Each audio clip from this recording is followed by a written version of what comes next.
level of competition in camp, and everyone's going to be playing that much better, and everyone wants it too. Everyone's hungry for their spot, so it's going to be a really fun camp, and just throwing to all those guys is going to be a lot of fun.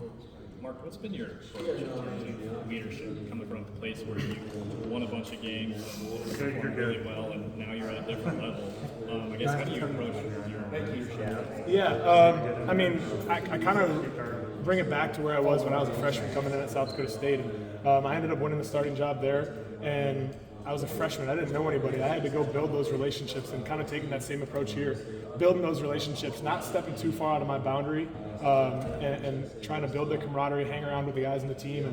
And once you build those relationships and build that rapport, you can kind of start holding people accountable. They'll start holding you accountable. It makes everyone better. That level of competition around the team rises up.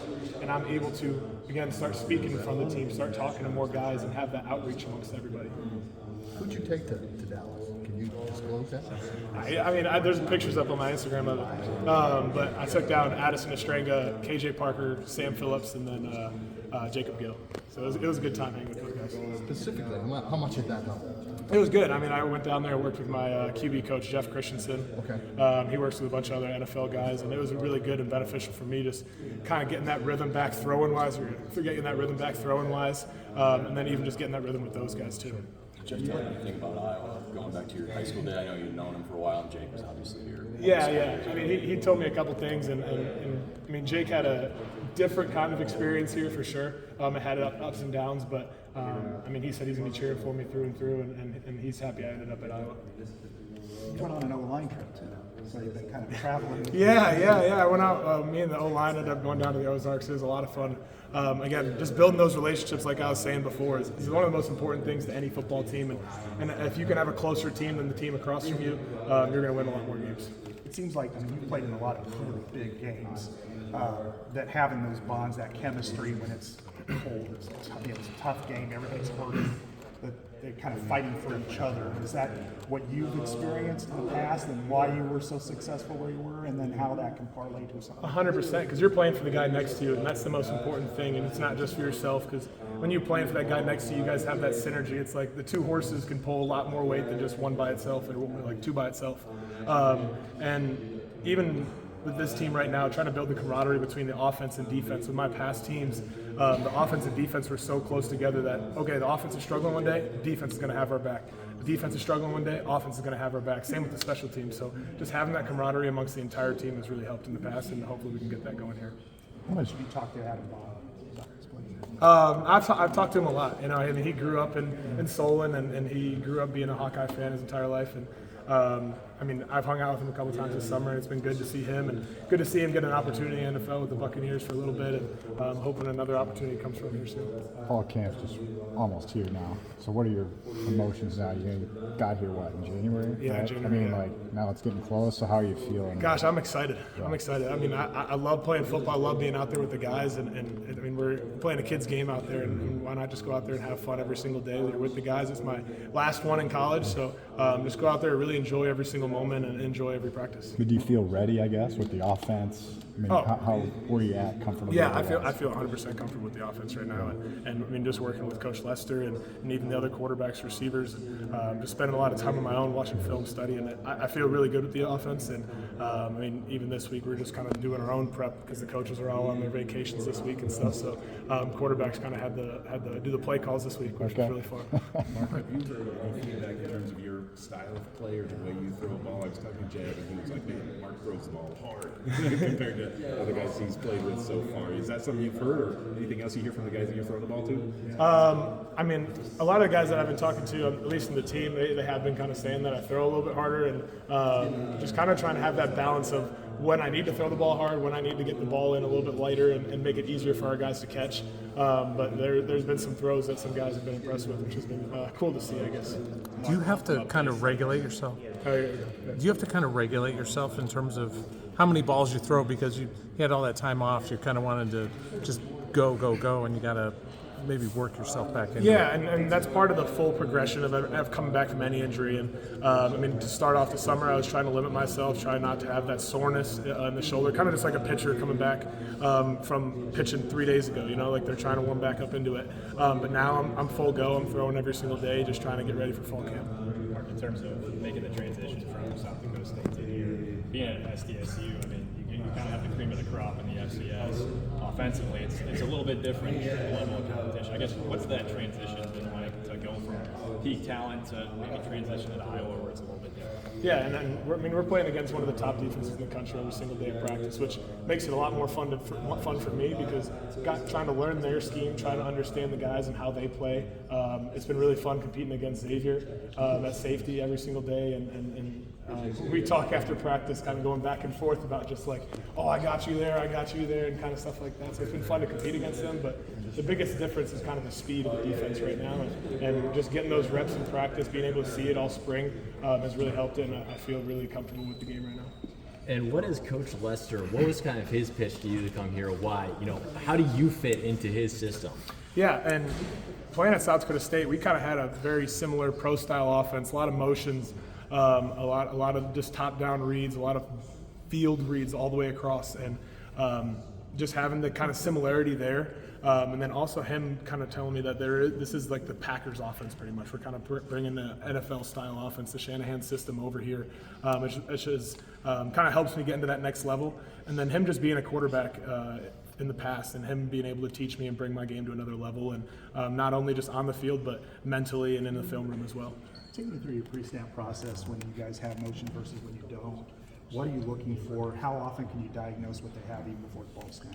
Yeah, I mean, the motions help a ton because if you see guys moving and running with the motions across the ball, you kind of already know the coverage. It's going to be man coverage there. If they're just bumping across the field, you know it's going to be a zone coverage. And any time that we have motions on the field, the defense has to talk. And anytime the defense has to communicate more, there's a possibility that more guys get confused over there, even though that we know exactly what we're doing on our side. So as much as we can confuse the defense, it's going to benefit us more. When you look at a zone read when you're doing something like that, is that, and you're seeing them, okay, they now, if the linebacker moving slightly because the tight end moved over, that probably creates a hole here, and instead of throwing a slant, now, hand it off. I mean, how often can you do that in this offense? We're doing it almost, at least not the running aspect of things, but there's so many aspects of this offense that are man reads, zone reads, trying to basically, if you see zone, we're going to try and move a linebacker because they know that they're looking at our eyes. So if we can be able to manipulate a linebacker, we're going to be able to throw it behind his head, complete it for a good gain.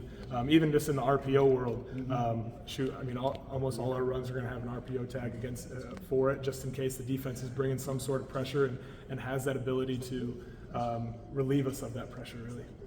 You are probably one of the older guys on the team. Second oldest. Is that right? Yeah, second. Who's Ethan Herkett. Okay. Logan Jones, I got him by like a couple days.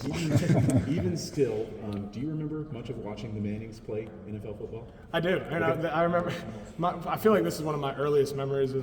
I was a Bears fan growing up, so the Bears played the Colts in like 2006 in the Super Bowl. Hester had that kickoff return to start off the game, and then Peyton Manning broke our hearts. So I was Bears fans, but no, I remember watching them growing up, and even just Eli playing for the Giants and having all those Super Bowls against the Patriots. And I always liked those guys growing up, so I was big fans.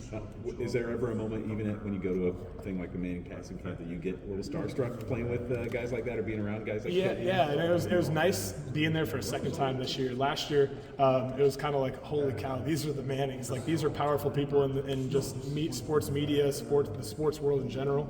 But they have a lot of knowledge and a lot of great things to learn from. And this year it was very easy to just go up to them and ask them questions and try to learn as much as possible from them.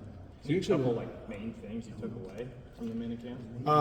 Some of the things is just like the pre-snap read and just how they do that, which it kind of just the progression of where they're looking on the field to try and understand coverages, diagnose blitzes that are coming based on just defensive line alignment, which sometimes I don't even pay attention to because I'm more worried about the secondary, more worried about the backers.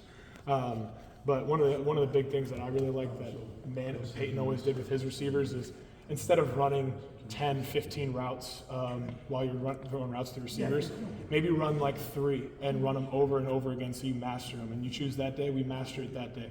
And the next day we come back out, choose 3 more routes, master those routes, and kind of continuously doing that throughout the week and then come back and do it again the following week. Do you actually remember that Super Bowl? Yeah, I do. That's probably my earliest. I was probably 5 years old, 4 years old. That was probably like one of my earliest memories, at least for football-wise. Does Dallas Clark say anything to you? Yeah, I think he's going to be in this golf tournament on Friday. But he came out to a couple practices during spring ball, and it was good talking with him. And we kind of just talked a little bit. Nothing about football really, just more about life in general.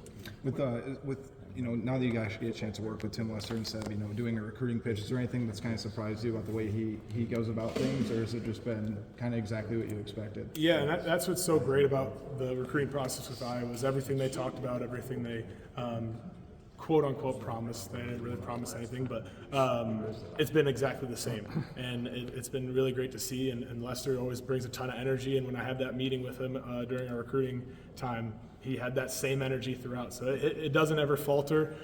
He has his cup of coffee in the morning, and he's ready to go every single day. You also have some good analysts that are working with you, like Warren Ruggiero and guys like that. What have they brought to the table for you? Yeah, and it's been really great to see with Warren and him being a former OC, and even bringing in Hecklinski and kind of learning how Warren goes about things. But I mean, when Coach Lester's not here, or he's in meetings that he has to be in for being an OC, it's great that we can go meet with Warren whenever we want to, and have that ability to continuously learn from a high level coach and knows a lot about football, and it's been great to have him around. You played, even though you didn't play in the Big Ten, you played high-level football. I mean, I think your team and probably the Bison could have played certainly in a bowl, if not, won some major games against a lot of teams.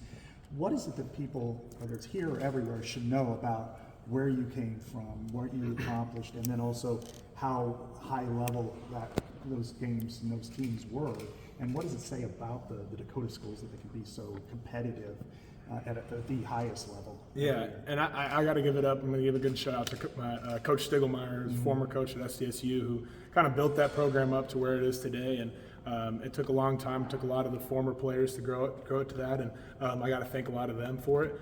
But I mean, that's some high level football. And we go back to the two national championship teams we had. I mean, if you look at that team, 9 of the 11 guys ended up being on NFL rosters the following year.